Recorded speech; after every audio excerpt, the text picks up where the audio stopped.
Yop tout le monde et bienvenue sur la chaîne. Vous cherchez un avis très rapide sur le dernier film de Brad Pitt qui est sorti au cinéma le 18 septembre 2019, à savoir Ad Astra.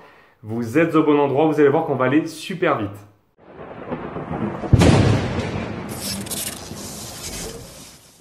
Le film raconte l'histoire d'un astronaute dans un futur assez proche.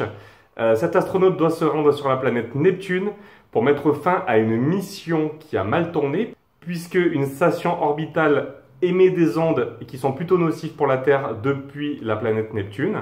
Dans le rôle principal, on retrouve bien sûr Brad Pitt, qui joue le rôle de l'astronaute du nom de Roy McBride. Parmi les autres acteurs marquants du film, on retrouve également Tommy Lee Jones, qui joue le rôle du papa de Brad Pitt. Et on retrouve également Liv Tyler. Et si Brad Pitt est omniprésent à l'écran, eh bien Tommy Lee Jones et Liv Tyler sont vraiment anecdotiques, ou en tout cas moi j'ai trouvé que leur rôle n'était pas assez développé. Pour parler des points positifs, je dirais que Brad Pitt joue vraiment très bien son rôle. Il a quand même 55 ans et ça se voit dans le film. On suit les aventures d'un astronaute, donc il y a énormément de scènes qui se passent dans l'espace. Et dès le début du film, on apprécie assez son rythme assez lent, puisqu'il nous permet d'apprécier l'espace, le vide, les planètes. Le rythme du film nous permet de rentrer très rapidement dans cet univers spatial. La réalisation est plutôt clean, sans être exceptionnelle. Moi, j'ai déjà vu beaucoup mieux en termes de films qui se passent dans l'espace. Et plus on avance dans l'histoire, et plus on regrette que le film continue de garder un rythme très très lent. Le film dure 2h04 et on les sent passer. Il n'y a pas beaucoup de scènes d'action. Sincèrement, si vous avez vu la bande-annonce, eh bien vous avez vu l'essentiel des scènes d'action. Ajoutez à ça que l'histoire principale du film, eh ben, elle est pas terrible, elle nous tient pas forcément en haleine. Il y a des moments où Brad Pitt va faire des trucs qui paraissent carrément improbables.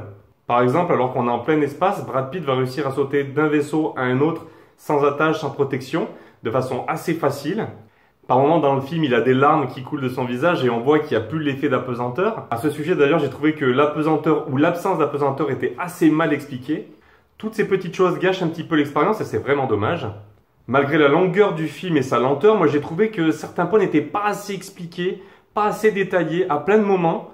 J'aurais aimé en savoir plus sur la Terre au moment des événements. J'aurais aimé en savoir plus sur la menace principale qui se trouve dans la station près de Neptune. J'ai trouvé que le final était assez vite expédié et était assez facile. Toutes ces choses font que le film est assez moyen et que je ne le recommande pas vraiment. Au jeu des notes, vous me direz vous votre note dans les commentaires, mais pour moi ce sera malheureusement un 6 sur 20.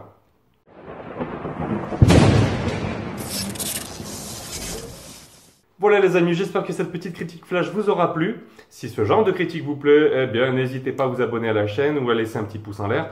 On se retrouve la semaine prochaine pour le film Rambo. Salut tout le monde!